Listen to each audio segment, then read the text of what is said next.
Videos like the one you're about to watch are made by you guys, not by me. What I mean by this are people who have decided to pledge their support at my Patreon and go the extra mile in helping me stay motivated and be able to financially stay afloat so that I can continue pumping out content for you guys. I love helping, I love reaching out, and I love doing as much as I can, but I only have so much that I can do. Your support and your insane dedication allow me to just keep pumping them out. And this video starts off with a massive thank you to Swindy, who pledged to be a True Nord at my Patreon. At the end of this video, there will be another discussion talking about other patrons who've also shown their support.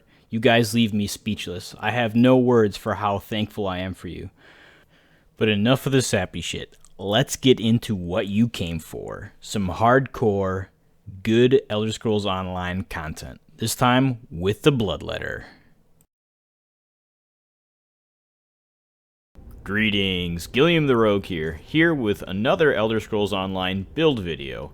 This time we'll be updating the Bloodletter Sap Tank build for the Nightblade class. This is for the Homestead patch, and there's been a lot of big changes that have happened, so I figured it was finally time to hunker down and figure out some stuff to do and to talk about some of the build choices and direction with it.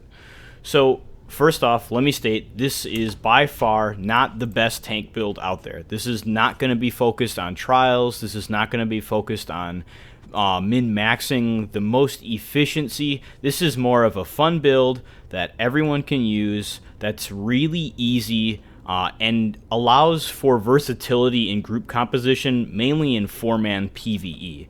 You can use it in PvP.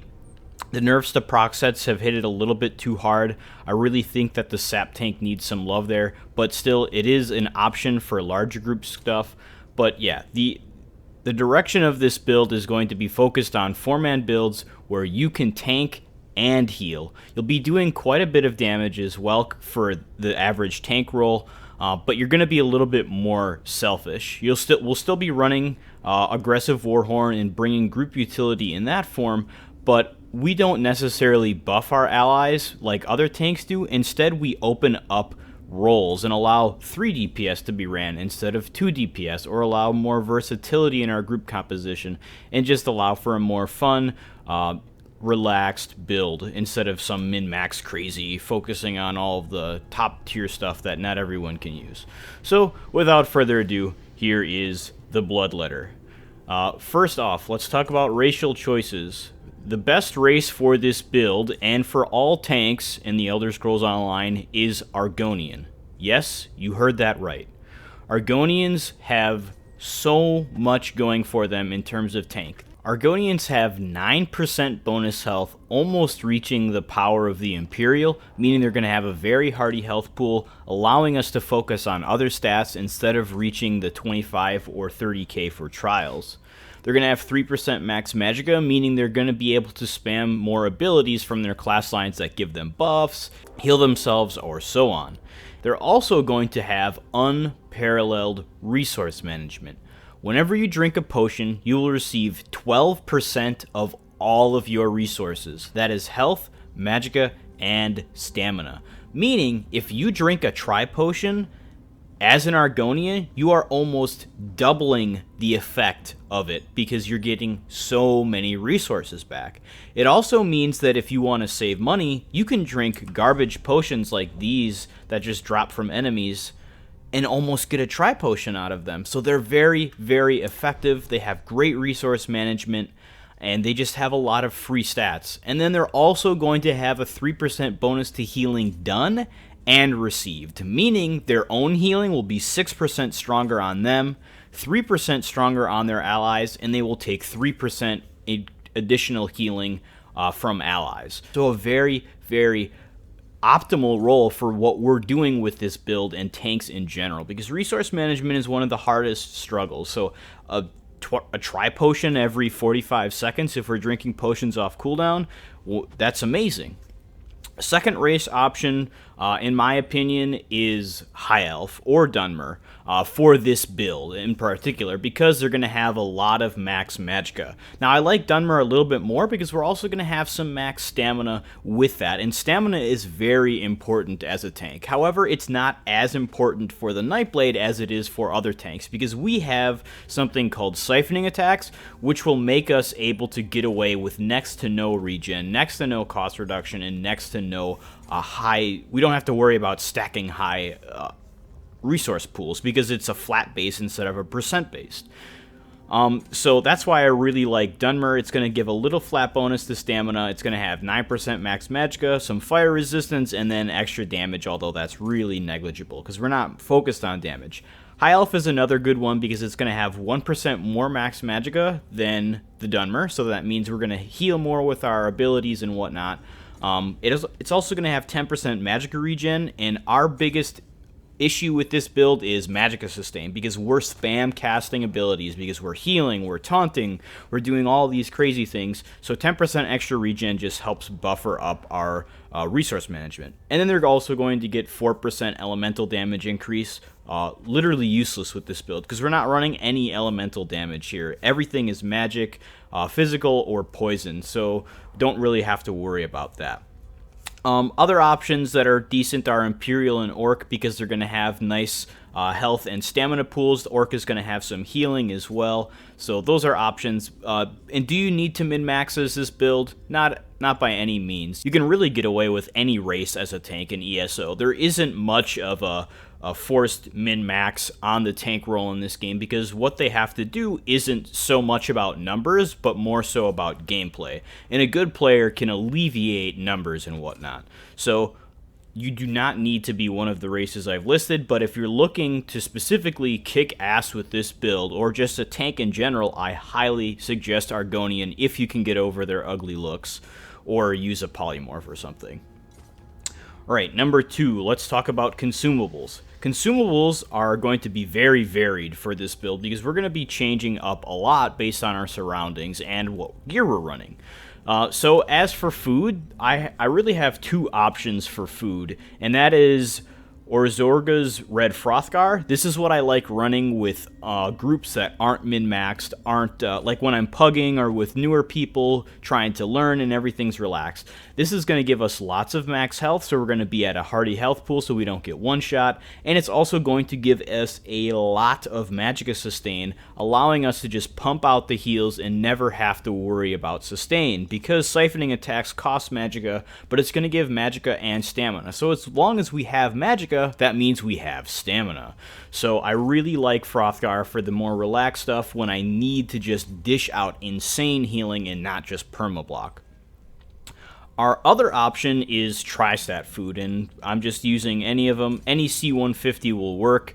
There's like 3 or 4 different recipes for it, but the main thing is it gives max health, magicka, and stamina. And why this is important is stamina is needed to block, so having a hearty pool so you don't run out is really nice.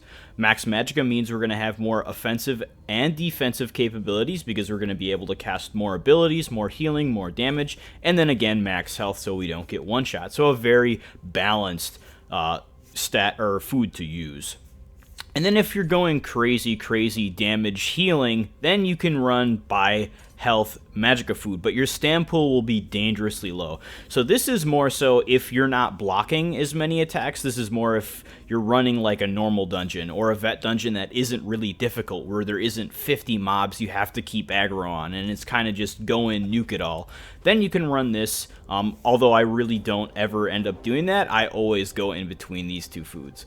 And the other nice thing is I usually carry hundreds of these on me, and I'll switch in the middle of combat. So if I'm on a boss and my group is really struggling and they're all dead and I'm the last one alive and I have Tri-Food on, I want regen at that point, because that's really scary for me. I have to keep care of myself. I have to be my own healing. I have to be my own damage, my own mitigation, and resource management.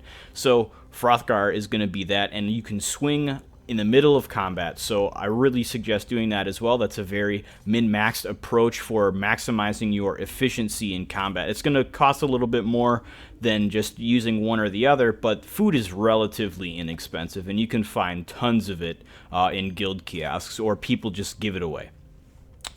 As for potions, I don't have any of them on me, but we're going to be using tri-potions for really intense stuff. They just give max magicka, stamina, and health back when you drink them, just a massive burst of it. And they're also going to enable major intellect, endurance, and whatever the healing one is, I don't remember. You just get an additional 20% health, magicka, and stamina regen. The stam regen isn't that important because we're going to be blocking. That is going to be disabled. The other thing that we can use are vitality potions, although I really don't suggest doing this because they don't last that long anymore. They used to last 45 seconds, they only last about 17 now, and we're also going to have an option to get major vitality from a gear set, which will be optional, so if you want to not use that, you can carry those potions around. Otherwise, you can use just trash magicka or stamina potions. That's what I end up doing, because I never need a tripod, because I'm usually topped off with health because I'm healing. I have tons of magicka and stamina because I'm good at managing my resources. But if you're newer to the build and haven't reached the mastery that is associated with it, then you're going to want to use tri-potions because they're going to be very, very helpful in keeping our resources and health up. Alright, now let's talk about Mundus Stone. Now, Mundus Stone is something that I've been pondering quite seriously for some time with this build, and it's because there's a lot of implications that come with what the goal of this build is. We're trying to do a lot with it, so we don't really want to focus on one thing too much unless that stat is very versatile in terms of, like, it gives us defense and offense or resource management. So we don't want a one-dimensional stat. So the two options we can go with are, number one is Thief, and Thief is going to increase our crit chance by 11% without any divines. Pretty strong. What implications come with Thief is that means our damage and healing will have an 11% chance to get the modifier. And with this build, we're not running any crazy crit hit damage. It's only a 51% bonus crit modifier. So that means our heals are going to do 151% of their listed tooltip. So really strong in that regard, and it's also going to increase our damage a little bit too.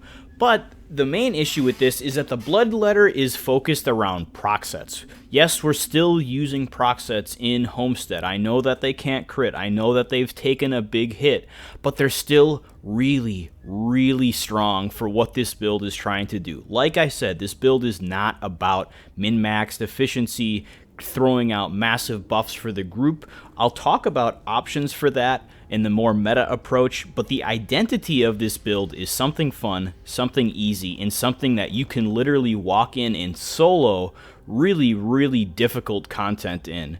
Like, your team dies and you're sitting there, and it might take 10 minutes, but you're gonna live if you do it right. And that's what the proc sets are oriented on. But proc sets can't crit, so Thief took a massive loss, and it's why I don't personally run it anymore. It's still going to be strong because we do have a lot of healing in our kit from our abilities that can crit. So Thief is not useless, but I have decided to swap to the Ritual Mundus Stone. And what that does is it increases our healing done by 10%. And the really nice thing about this is that that's going to apply to us and our allies, and this will go to all healing, meaning damage from us, healing from us, and proc sets. So the healing from my leeching and Bahara's Curse, that's going to get a free 10% modifier to it because the Ritual Stone. So this is what I've found to be most efficient because it just gives us a lot of free healing, meaning we can focus more on damage, more on keeping aggro and stuff, and our allies can just sit close and be really, really safe and not have to worry about running a dedicated healer in the group, unless we're running like Cradle of Shadows or something really, really brutal. Alright, now let's go into gear sets because I did just talk a little bit about them. I'm not in my optimal gear set. I would want to change one thing, but we'll talk about that. First, let's talk about our two-piece. And there's going to be a few options here, and that is going to be, what I like the most is Malabeth, and Malabeth reinforces the identity of this build, which is tons and tons of healing. There's a 6% chance when we take damage that we're going to steal a bunch of health from our enemy, meaning we're also going to be doing damage, and we're also going to activate Major Vitality for the 4-second duration. The really nice thing about this is that it can proc multiple times at once. So if we're really, really lucky, this will proc instantly and can hit up to 3 people at once. Although if you hit it, it procs, and then for the next 6 seconds, it cannot proc again. The only time it will multi-proc is if you're being hit all at once and you get really good dice roll and you get the 2 or 3 6% chance at once, and they both tether. But it's only going to give us, but it's going to give us Major Vitality, meaning that you don't need to have multiple beams stacking. It won't matter much in that regard, but you're going to get Major Vitality, increasing our healing received by 30%. So allies healing us and ourselves healing us will be 30% stronger. This is insane in terms of healing potential, because it's just going to enable tons and tons of healing, because it's going to apply to our proc sets, it's going to apply to our heals, it's going to apply to our allies' heals. So if there's a stand build running Vigor or a Templar running Extended Ritual, then it's just going to get a free 30% modifier. Very, very strong. Now, other options we can use, two-piece Bloodspawn is a more meta approach if you like the ulti-gen. You're also going to be really tanky when it procs. It comes from Spindle Clutch 2. Malabeth comes from Wayrest 2. And then the other option is one about utility again, and that is going to be Swarm Mothers. And Swarm Mothers drops in Spindle Clutch 1. And what that's going to do is while you're blocking, you are going to pull enemies that hit you to you. So it's going to be a pseudo chains. It's going to have a cooldown, and it's not going to ignore CC immunity, and it will not pull CC immune targets. So it's a very strong set in helping pull the obnoxious guys that are sitting from afar. The big thing with this is you have to have them attacking you, meaning you still have to taunt everything that you want to get chained.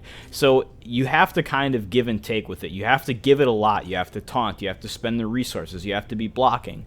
But then it's going to pull stuff to you. So that's the utility stuff, but I really just like the ease of access of Malabeth. It's a very strong set. Next, our main 5-piece is going to be Leeching, and this comes from Imperial City Prison, and this is going to be the hardest part of the build to acquire, and I'll also list an alternative that if you don't have access to this. So, Curious of Leeching, very, very strong set, comes from Imperial City Prison. It could be normal, it can be vet, doesn't matter. We're not running jewelry, so you don't have to worry about the difficulty, but this set is really, really strong. It's going to have 2 4% healing taken bonuses on it, meaning we're not going to be really, really tanky per se, but we're going to have a lot of self-preservation with healing. So there's going to be a massive amount of healing with this. And then the main focus of this is the 5-piece. Whenever we take damage, we have an 8% chance to put a puddle of poison underneath the enemy that procced it, dealing AoE poison damage every 1 second for 5 seconds. Furthermore, any enemy standing in it, even if they didn't proc it, can take damage from this. So if you see this proc in the range, go move to it, because any enemy standing inside will take damage, and that damage will heal you for 100% of what it did. So really, really strong. The big thing about this is that since it's healing based on damage, that means if you apply armor debuffs or percent amps, this will become even stronger, allowing Leeching to scale with us as CP goes by, as we get stronger gear, and so on. So Leeching is a really strong set. I really, really suggest it. Now, if you're just trying out the Bloodletter, you're not 100% sold on it, and you're not able to get into Imperial City right away, then I suggest crafting a set of Twilight's Embrace. It's going to be a craftable set. It needs like 2 or 3 traits. One of the easiest sets to craft in the game. I believe one of them is in Stormhaven where to craft it. Let's pull up my map and see if my memory... It's like right around here in some abandoned mill house. It's going to increase all healing received by 10%. So it's another self-preservation set. It's just going to give us a lot of amplifications to healing and whatnot. It's not going to be a more meta approach. It's just a really easy set to be tanky with. It will have to be in heavy armor, though, because we want to have 5-piece heavy armor. And then another alternative to that, if you can get into dungeons, but you can't get into Imperial City yet, is you can run Sanctuary. And that's going to change up the gear order a little bit, because Sanctuary drops in light armor, so you're going to run jewelry and weapons or 2 body pieces instead. And that's going to make it so any ally in your group gets a free 12% additional healing received. That means you, that means your ally, it does not matter. Making this set incredibly powerful for group preservation. So if you really like the healing aspect, you want to just go in with 1 tank and healer and have 3 DPS, then Sanctuary is going to enable a lot of group self-preservation in the form of healing. So that's another great suggestion. That drops in Banished cells 1 or 2, can be normal, can be vet. But remember, you're going to want jewelry pieces of Sanctuary and weapons. But if you go with Leeching or Twilight Embrace, then you want 5 body pieces in heavy. The main focus of this build is either to go 5-1-1 or 5-2, and what that means is 5 primary, 1 secondary, 1 tertiary, or 5 primary, 2 secondary. The main thing we want is 5 heavy armor, and that's going to unlock a lot of really, really strong passives that give us insane resource management, that give us lots of damage and healing, and then more self-healing. Because this build is about tanking, so we want to be tanky. So heavy armor is going to be very important. If you want to focus purely on resource management and being beefy as hell, go all 7 heavy. You will not be able to run... or if you do take that route, you're going to have to run armor or jewelry pieces. If you go with Sanctuary and weapons, you won't be able to run body pieces. But Leeching and Bahara's Curse both come in heavy armor, so you can run all body pieces in heavy. And then Undaunted also has the chance to come in heavy. But again, it doesn't really matter. I wear 5-2. And that is because it gives us a lot of Magicka sustain. I would like to run 5 heavy, but I have not found heavy Malabeth yet. So, yeah, I run 2 light. That gives us a lot of cost reduction, a lot of regen, just helping us spam more abilities. And then our last 5-piece is going to be Bahara's Curse. And this is a BOE set that drops in Hugh's Bane. Now, there are a multitude of ways of getting it. They drop from world events, that means world bosses, dungeons, treasure chests, random drops, etc. Furthermore, they also drop from the Thieves Guild main story quest line.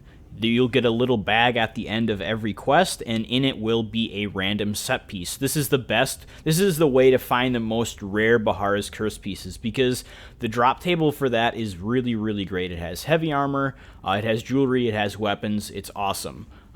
Overland stuff is going to drop in light armor. I believe that's a bug. I hope that it gets fixed and goes into heavy, but it will also drop in jewelry. It can be purple, as well as weapons and shields in any trait. Bahara's Curse is another really, really strong set in terms of damage and healing, and that's because the 5-piece is going to have a 25% chance when we deal any damage, light attacks, class abilities, whatever, it doesn't matter, to summon a little spot on the ground for 5 seconds. It's going to snare anyone inside it for 70%, and it's also going to deal magic damage to them every second. Furthermore, it will also heal you for 100% of the damage it does. This goes perfectly in tandem with Leeching, because you're just going to litter the battlefield with tons of little pools of life and damage. You're going to be doing lots of damage to the enemy for a tank. You're not going to be boasting insane DPS like a stamina build or Magicka build that's pure glass cannon, but you're going to be doing a lot of damage for a tank, and all of that damage is going to be converted into self-healing, meaning you don't need a healer with this build. So that's the power of it with these 2 item sets. You're going to be unkillable pretty much as long as you're managing your buffs, you're blocking, you're paying attention to mechanics, and so on. We're going to be running 3 Jewelry of Bahara's Curse because it can come in purple. And then we're going to be running a weapon and shield. And then ideally, I'd also be running another weapon and shield here, but I have not found a second pair, and I'm really poor because housing is OP. But yeah, could be any one-handed weapon, dagger, sword, axe, mace, doesn't matter because we don't have any benefit of that. And then a shield. And then on my back bar right now, what I'm running is a Maelstrom Resto Staff. This is not optimal whatsoever. I would like to run Dual Sword and Board with this instead, but Restoration Staff does give us a little bit more healing potential in terms of group, but again, not really what I prefer. Alright, now let's talk about traits and enchants. So you might have noticed that all of my gear is infused, and right off the bat, is this optimal in most people's eyes? No, most people think that light or small pieces should be sturdy because sturdy, your stamina pool is your most important part as a tank. You want to be able to block as long as possible. So sturdy is going to help you block a lot more because it's going to reduce the cost of blocking. So your small pieces, since they aren't as impactful enchant-wise as your big pieces, it makes more sense to have them be sturdy because you're going to get more of a benefit out of them. Now, I'm really good at this build. I'm really good at managing my resources. I never run out of resources, so there's no incentive for me to run sturdy. But most players are not going to be able to do that because this build does have a high skill cap. It's still really easy to use with other stuff, so don't be fooled into thinking that this is only some build that only the greatest players can use. Not by any means. It's very easy. But that's if you go with the more optimal approach. So sturdy on your small pieces if you're new. If you're looking to min-max and just be this giant wall of stats and healing and damage, then I go infused on all of my pieces. And that's because I enchant them with Hajekos or the prismatic enchants, which I get magicka, health, and stamina instead of just 1. So we're getting 3 stats. It's not as strong as a singular stat, but when you add them all up together, you're effectively gaining like 3 or 4 additional enchants that you could not have gained otherwise. And since we're a tank, all of our resource pools are important to us. We need magicka to cast abilities, to heal, to do damage. We need health to survive. We need stamina to block, to taunt, to bash. Like, all of these are very, very important to us, so prismatic enchants are OP. Now, this is going to be quite expensive. If you are not looking to devote this much money to it, then do prismatic on your big pieces, and then do a split between magicka and stamina on your little. Otherwise, if you don't even want to do that, do stamina on your big pieces, and then magicka and health on your small pieces. But remember, if you're looking for the more optimal / easy approach, infused on big, sturdy on little. Now let's talk about traits on our jewelry. Bahara's Curse only drops in Arcane. Leeching only drops in Healthy. If you go with the Sanctuary, that also drops in Healthy or in Arcane. So I like Arcane because we're going to have a very high magicka pool, meaning we're going to do a lot of damage and a lot of healing. And the focus of this build is to do 2 things at once. So, and the other thing is, again, effectively our magicka pool is our stamina pool. So I'm gaining effective stamina in the form of siphoning attacks with this. So, and casting abilities. So that's why I like to go with Arcane. That's why I don't run Leeching Jewelry, because I'm fine with this health. So Arcane on there, and then 4 enchants on here. Ideally here you do 1 block cost reduction, 1 magicka reduction, and then either 1 magicka recovery or another block cost reduction. And then with that, you're going to be able to block for a very, very long time. Now, since I'm focused more on damage, I'm very proactive with this build, doing lots of abilities, doing multiple things at once. I run 2 magicka recovery and 1 spell damage, because spell damage is going to increase my healing and damage, and then regen is just going to be very, very efficient in giving me my resources back. As for traits on our weapon and shield, ideally, if we're going for group performance, you're going to run an infused weapon, and that's because we're going to be running the Crusher enchant on there, which is going to reduce physical and spell resistance by a whopping 1622, This will last almost indefinitely with the infused enchant, meaning we're just going to help buffer up our group's damage against the targets that we've applied this to. So very, very strong. If you're looking for a more selfish one, then go defending or powered. And defending is going to increase our resistances, which this build needs more than other tanks because we're not focused on stacking mitigation, doing all the crazy stuff. So I really like defending for that. Otherwise, powered will increase your group your group heal potential in form of all of your healing abilities. It'll apply to your proc sets, it'll apply to your abilities, any heal. So it's going to increase your healing to you and allies. So it's a very balanced trait as well. And then for our shield, Bahara's Curse cannot drop in Nirnhoned, but Nirnhoned is actually better than Reinforced. But since this does not come from VMA leaderboards or VMA itself, it cannot drop in Nirnhoned. So we can only get Enforced or Reinforced or Infused. And Infused is, again, really, really strong if you like the max resources. But again, since this build isn't about stacking mitigation, I like the free mit. So I take Reinforced, because Reinforced is going to stack with the CP passive, which I'll get to in a little bit. So I really like Reinforced on my shields. You can go Sturdy, you can go Infused, doesn't really matter. The shield trait isn't the end of the world, and Bahara's Curse shields are kind of difficult to find. And then for my Resto Staff, it's any trait. Again, I would rather just be running double Bahara's Curse Sword and Shield. If you go the double sword and shield route, have one be defending or powered, and then the other be infused, so that the other one can have the infused Crusher enchant, and then put like an absorb magicka or something on the other enchant. Alright, now let's go into the champion point system. We'll start off with the warrior tree. We have a nice split in between hardy and elemental defender, increasing our resistance to all attacks by 23%. Going to have one into thick skin. That's just going to give us 1% additional mitigation against damage over time effects. This isn't really super min-max, but a lot of attacks that we're going to be receiving are flat or direct damage and will not be considered damage over time, unfortunately. Like, especially the warrior. The warrior has an ability called channeled swipes, and you're like, okay, it's a channel. That would be a dot, so thick skin would be great. Well, it doesn't. So I really don't like thick skinned as a tank. But again, we want to get this passive right here, and this is Shield Expert, and it's going to increase the armor of our equipped shields by 75%, meaning the shield will give us 75% additional physical and spell resistance. Very, very strong in helping getting a lot of free mitigation. And then the other thing is spell absorption. Whenever we take a lot of elemental damage, we're going to get a butt ton of our magicka back every 10 seconds. And as a tank, we are going to be taking a butt ton of damage. So spell absorption will be proccing very, very frequently.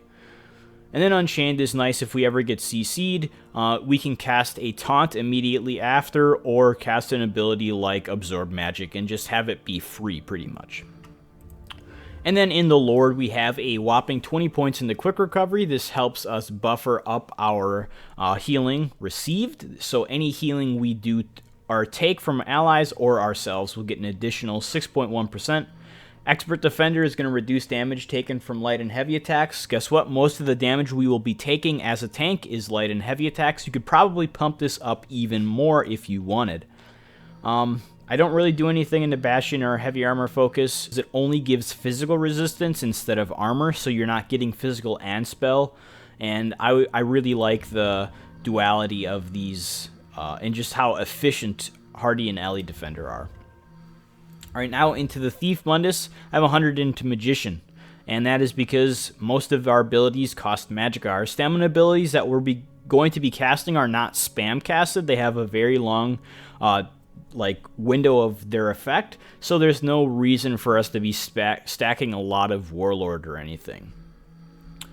Then we're going to have 75 into Arcanist. You could probably put a few into Healthy and Tenacity if you really wanted. I just like Magicka Recovery, that's what I'm focused on.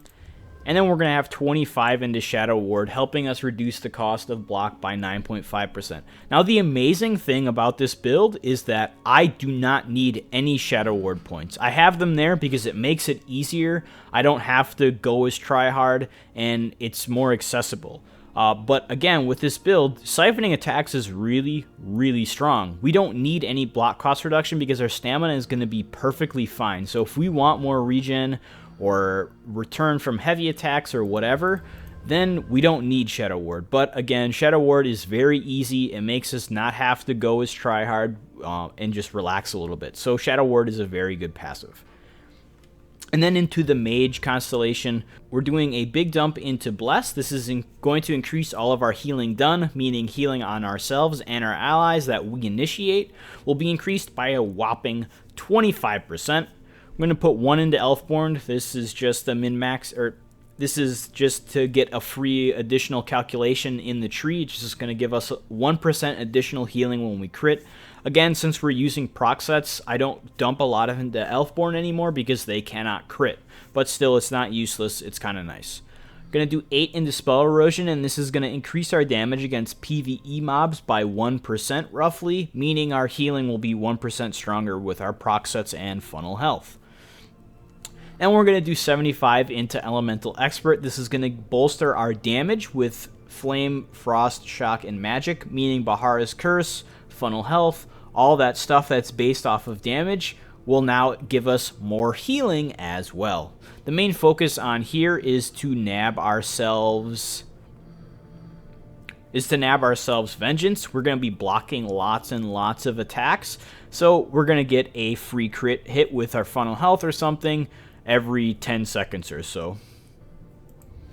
And then in the ritual, we have 16 into Thaumaturge. The reason we don't go all into Elite Expert is because mathematically it is more efficient to pump points into Thaum because a lot of our abilities are going to be damage over time. Bahars and Leeching are going to be dots, so an additional 6.9%, haha 69, is going to be increased damage and healing because those are based off of their damage. The other nice thing is that we're going to activate Opportunist, meaning whenever we bash an attack, our next light attack is going to get a free 15% damage. Not really all that amazing, but we will be bashing a lot of targets because that is our job as a tank, is to control the battlefield. So we don't want enemies doing mechanics, so pop them in the mouth with a bash and get a free damage bonus on your next light attack. All right. Now let's talk about the final aspect of this build before I do a little demonstration. And that is going to be abilities. So we do change our abilities a little bit based on what we're doing. So the first one is going to be the more meta approach, the more buffing your allies and so on. So right off the bat, our main spammable, or our main taunt is Pierce Armor. It's going to cost stamina, doesn't cost that much, instant cast, does mediocre damage because we're a Magicka build, but it's going to taunt an enemy for 15 seconds. And furthermore, it's also going to apply Major Fracture and Breach to the target for 12 seconds, reducing their physical resistance and spell resistance by 50 to 80.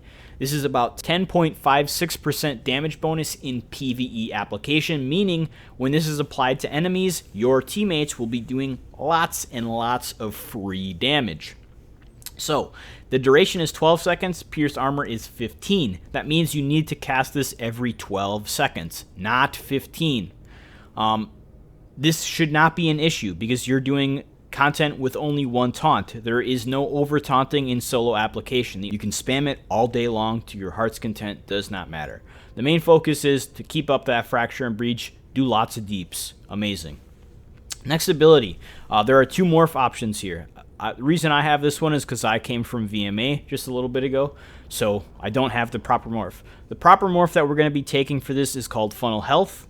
It is a morph of Strife in the Siphoning skill line. Gets level 1. It's amazing. What it does, you deal magic damage to the enemy from up to 28 meters away. It costs almost no magicka. And then it does pretty sizable magic damage and heals you for 36% of the damage you did. Meaning the more damage you do, the more healing you will do. So every 2 seconds, you are going to heal for 36% of the damage you did over 10 seconds. Meaning you're going to get 5 heals from Swallow or Funnel Health.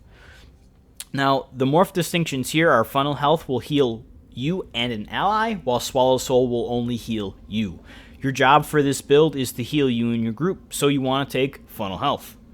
Swallow Soul, on the other hand, is a selfish morph, and what it does is it grants us minor vitality, meaning all healing received will be 8% stronger. So solo play for Maelstrom Arena, or if you're just going alone, then Swallow Soul is really nice because 8% free healing is just free healing. But again, if going for group play, funnel health. Next ability is our main spammable damage and AoE and heal, and that is Sap Essence. Sap Essence costs quite a bit more than Swallow Soul, but that's not going to be an issue. It's going to have an 8 meters AoE radius, meaning it's going to hit a lot of targets. It's going to be instant cast, it's going to do pretty sizable magic damage, and it's going to heal you and any nearby ally in the 8 meter radius for a whopping 2k heal. This will scale with our max magicka, spell damage, and so on. And furthermore, for every additional enemy, not ally, that we hit, the heal will increase by 20%, up to 6 targets, meaning the heal will go up an additional 120%. Very, very strong for group healing. You'll see in the demonstration, I can just spam Sap Essence all day long. Now, the other thing about this is that it's going to grant us Major Brutality and Sorcery, increasing our weapon and spell damage by 20%. This means that our spell damage is going to go up a little bit. It's going to make our Swallow Soul, our Sap Essence, our Refreshing Path, all of our healing that scales with stats have 20% more spell damage, meaning free healing. Really, really nice, great ability. The way you want to use these two in tandem is Swallow Soul puts a heal over time on you. So spam casting it will refresh it. It will not stack with itself and get stronger the more you use it. So the big thing is if you crit with a Swallow Soul, 36% of that damage will now be converted into a heal.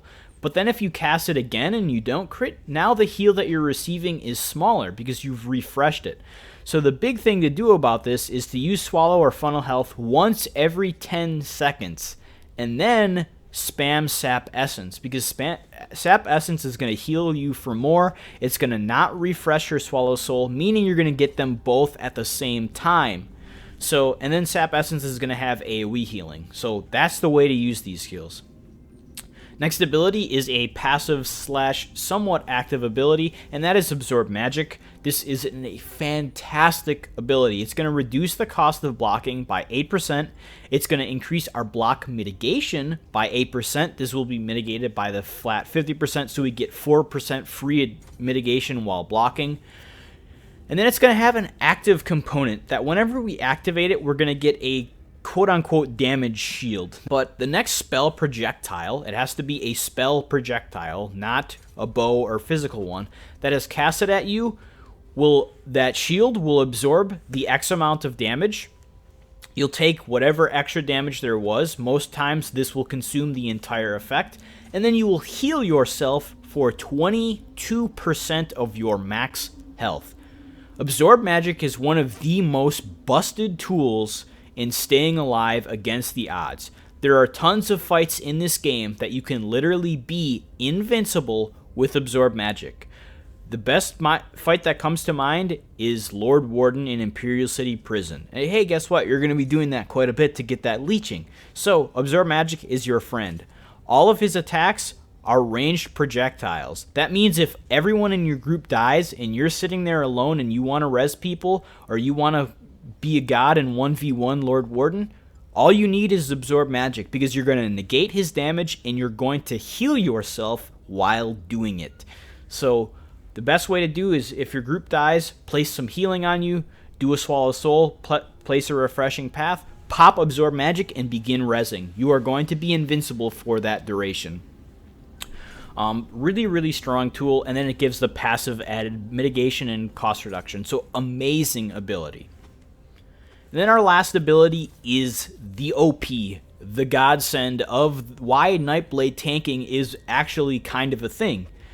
Siphoning Attacks. Siphoning Attacks is god tier. It costs magicka, and it places a 15-second buff on us.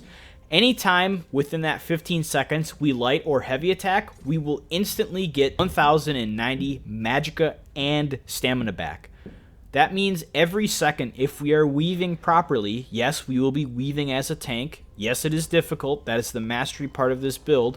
But Every time we weave, we get free resources. This is why we can permablock. This is the power of the Nightblade tank.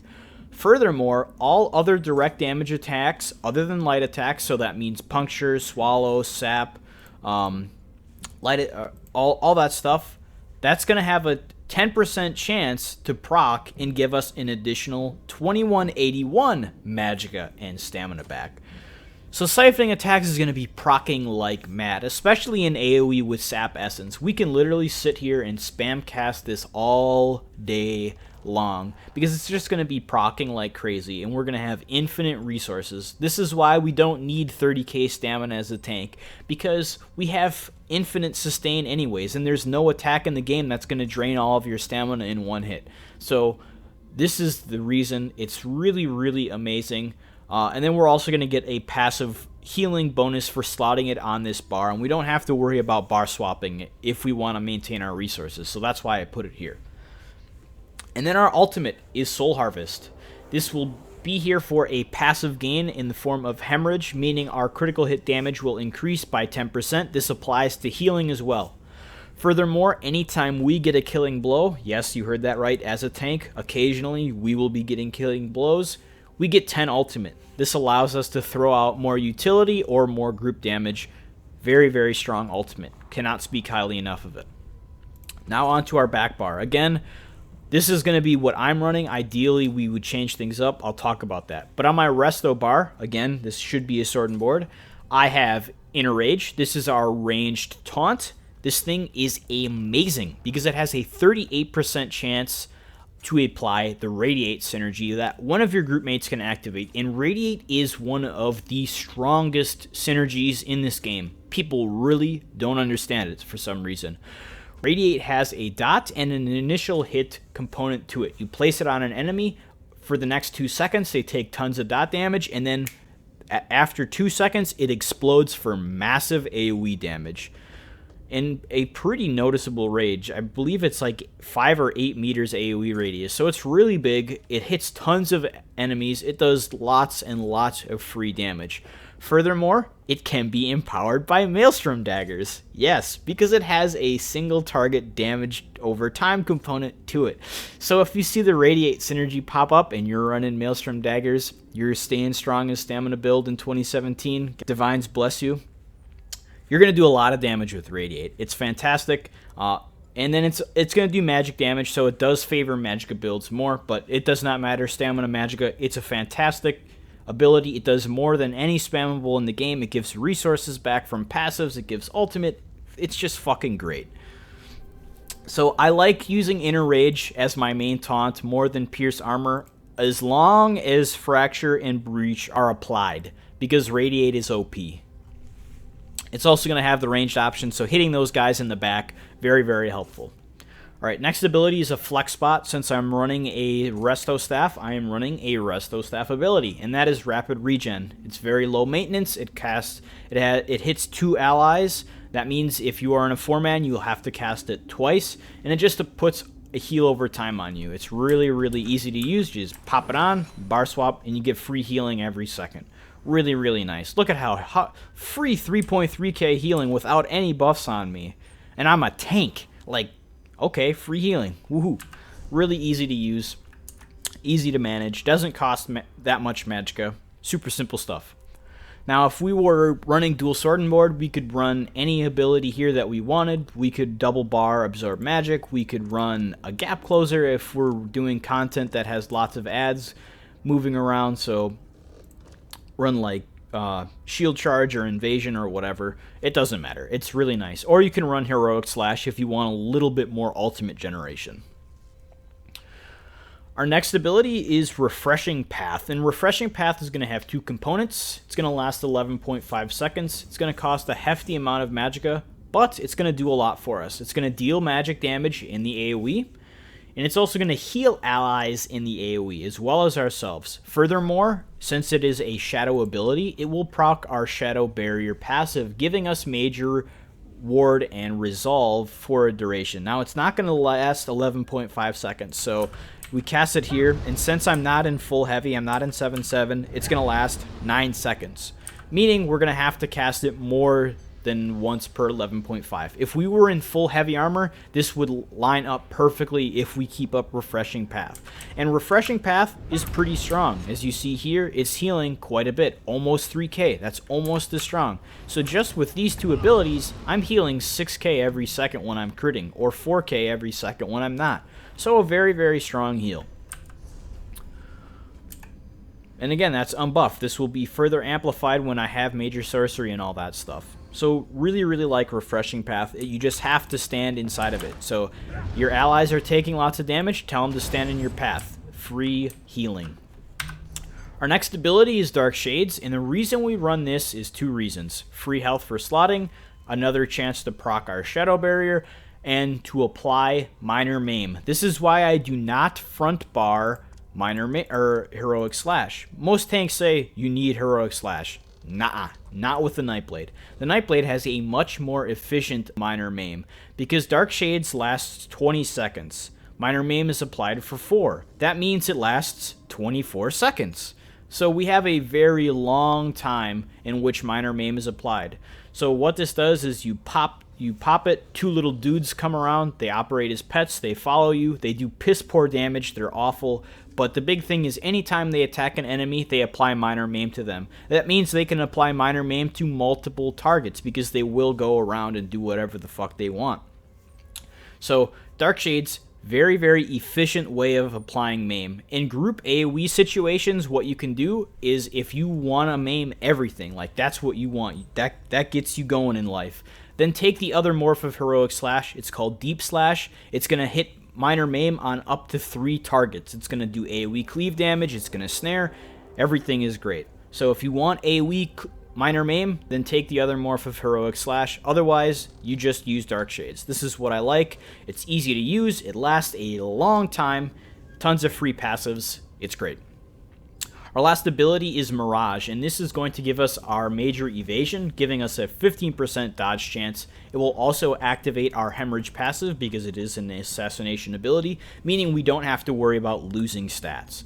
Furthermore, it will also grant us Minor Ward and Resolve, increasing our physical and spell resistance by 1320, giving us a 2% free damage mitigation. It lasts quite a long time. It makes us look edgy as hell. So yeah, everything's cool with this ability. Very easy to use, very easy to manage, and does a lot for us. And then finally, we are using Aggressive Warhorn. This is for the group utility aspect. This is going to be the main ability that we swap in and out based on the group we are in. So if we're in a group with players who are very confident in the content they're doing, they've been doing it a long time, they're very good at the game, then use Aggressive Horn. It's going to give 10% of our max health, magic, and stamina for 30 seconds. We can keep this up indefinitely because we have OP ultimate generation, which I'll explain. And then we're going to get Major Force for 9.5 seconds, increasing our crit hit damage and healing by 15%. Very, very nice. Now, if we're in a group that isn't confident, isn't able to do the crazy deeps, then we're going to have 2 morph options, or 2 ultimate options. We can run Veil of Blades or Bolstering Darkness. It's going to apply Major Protection in an area for 16.1 seconds. Bolstering Darkness gives you 60% damage mitigation. Veil of Blades does some nice AoE magic damage.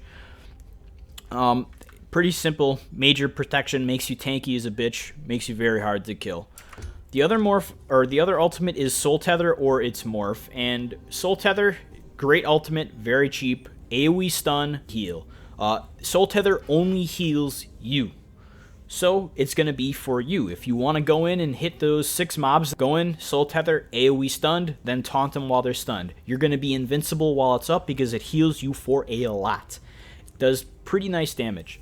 The other morph will no longer deal damage, it will no longer stun, but it will apply a massive AoE burst, heal, and heal over time, and it will also activate Major Vitality. That means if you take the other morph of Soul Tether, do not run Malabeth, because there's no reason for it, because they both give Major Vitality. So you don't need Major Vitality for Malabeth, so run Bloodspawn, run Lord Warden, run whatever 2-piece you want. Okay, that was a lot of information. Let's talk a little bit more about information before I explain. Alright, the main power of Nightblade tanking, if you have not discerned already, is resource management. The other thing that it has that no other tank can amount to is ultimate generation. DKs have pretty nice ultimate generation. Sorks have nice ultimate cost reduction, but no tank can boast with a Warhorn uptime or the ultimate generation that a Nightblade can, and that's because of a lot of things. First one, transfer. Every 4 seconds we use a siphoning ability, we gain 2 ultimate. Guess what? We're spamming the shit out of our siphoning abilities. Swallow Soul, Sap Essence, siphoning attacks. This will be going off cooldown, so we get a lot of free ultimate. 2, Catalyst. 20 ultimate whenever we drink a potion. The best way to use this is to cast an ultimate and drink a potion right away. Doesn't matter what potion. Could be level 1, could be a God's Gift potion that makes you invincible. Doesn't matter. Any potion will do. The best thing for this is trash pots. I carry them around. I drink them off cooldown, just sipping on them. Free ultimate. Really, really strong. And then the other thing is Soul Harvest. Every time we get a kill, which will be happening even though we are a tank, we get 10 ultimate. Really, really straightforward. This is further amplified in either PvP. If we have Combat Frenzy, it'll give us either 10 or 20 ultimate at rank 2 when we kill a player. And then in PvE, if we are fighting Undead and Daedra, whenever we kill an Undead, Werewolf, or Daedra, we get 9 ultimate. So, Nightblade tanking has a lot of ultimate, has a lot of resource management, has a lot of healing. It does a lot. You've heard me talk about that. Now let's see me explain it in visual. So what I'm going to do is, this is not going to be some crazy going into the hard mode Rakat soloing him or anything. I'm just in Skyreach Catacombs. I'm going to pull more mobs than you've ever seen in your life, and I'm going to live. And I'm going to tank them all and kill them. So,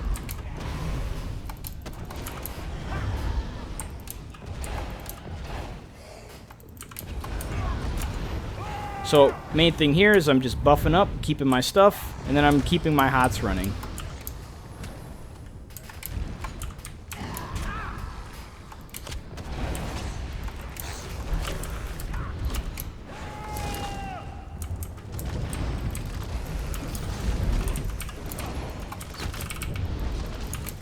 Alright, let's pull everything in, reapply our buffs.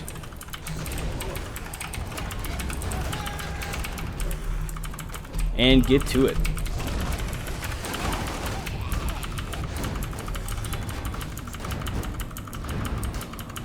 Look at my resources. They do not move. I am invincible. I can't be stopped. Someone stop this man. Oh wait, you can't. Just look at this. All these mobs on the screen, and my health doesn't move. My stamina doesn't move. My magicka doesn't move. Healing out the wazoo.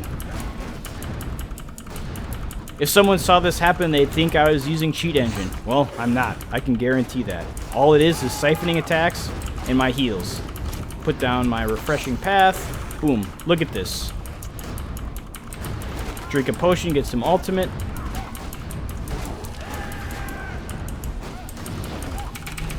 Dodge roll that spooky guy.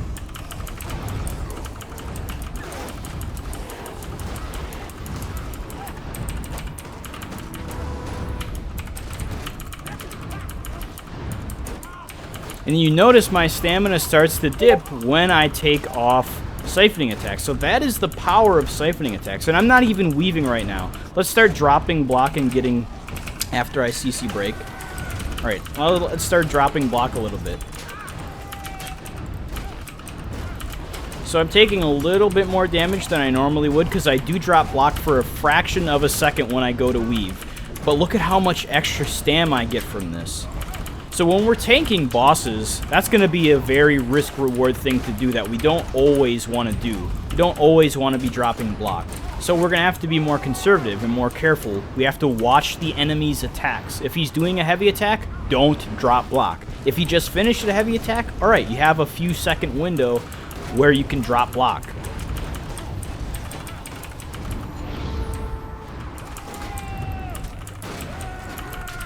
My stam's getting low, reapply siphoning attacks, start weaving again, and look at all this free resources.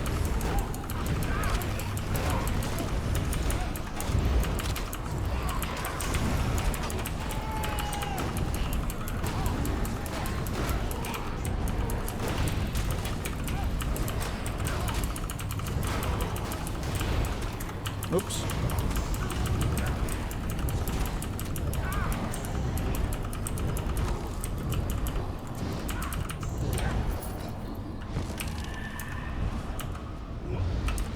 Look at this. I can just sit in this stuff with just 2 heals.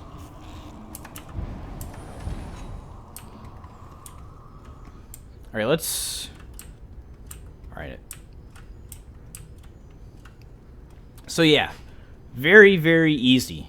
This build does not take insane mastery to do good stuff with. Now, it does have a high mastery cap when we're going to start weaving our abilities with siphoning attacks. So it does have a sense of progression to it, which I really, really like. You pick it up, you're like, wow, this is awesome. You feel the potential, and then you start learning. You start watching enemy indicators like, alright, he just did a heavy attack. I can do a weave quick. He just did a mechanic, like looking for stuff like that. So it's really, really awesome for that. It's extremely accessible by the player base. It's something different other than the fucking DK tanking. I love DK tanking. It's awesome. It's meta. It's really, really strong. But not everyone wants to play the same thing. And this build has that. It's very, very different. It's fresh. And that's why I love it. And it doesn't work about crazy min-max, go farm, hard mode, Ricotta, Sanctum gear. It's all really easy to get. Undaunted. You have 6 keys every day per tune. Really easy to get your hands on. Helmets are almost guaranteed if you do, helmets are guaranteed if you do vet hard mode. And Wayrest is really easy. ICP, arguably one of the harder dungeons in the game. But with this build, it's not going to be that hard. You're going to be able to be really, really tanky. And you have options. Remember, Sanctuary is another piece.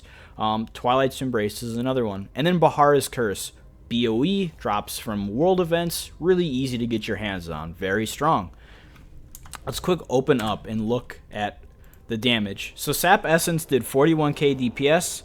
Path of Darkness did 13. Bahara's Curse did almost 8. And Leeching did almost 5k. And they can't crit, so you notice that that's why they aren't as strong as Sap or Path. But now let's look at our healing. Bahara's Curse. My most healing done was with Bahara's Curse. It has a 0% crit chance. That's how strong Bahara's Curse is. Leeching came in at a solid number 2. 8.5k healing from a proc set. Then Sap Will, my class ability, only did 4k. I mean, that's still really good for a tank, but that's how strong these sets are. Like, they're really, really good. The only time we don't really like Leeching is in single target, because Leeching is a proc set based on getting hit. And we're not going to be getting hit a lot if we're in a single target boss. So we can swap Leeching into something else. If we want to go really, really tanky, we can run Armor Master. You can craft it from Imperial City. It gives us a lot of free health. It gives us resources. You'll need to use an armor ability with it. So Harness Magicka, Evasion, Immovable. The easiest one is to use Evasion in place of Mirage. It'll last a long time. It'll give free health, free mitigation. Really, really nice. Otherwise, if you want the more healing route, go with Sanctuary. You're going to have a lot of healing for you and your group during the single target boss. Just swap in and out. Really simple stuff. Really, really strong. I think that covers everything. If you have any questions, drop a comment below. Otherwise, I hope this has been helpful. Hopefully you guys have seen something different than the classic DK tank. You really like it. It does wonders. I've tanked everything except like hard mode Ricotta with this. I've tanked normal Ricotta. I've tanked hard mode Sanctum. I've tanked normal and veteran AA. I've done almost everything with this build. Is it the best? No. But it's a hell of a lot of fun, and it makes the game different. And honestly, I prefer this than a DK tank in my 4-man dungeons, aside from Veteran, Cradle, and Ruins of Mazatoon. But it's really, really good still. So, thank you all so much for watching. Hope you've enjoyed, and I'll see you around.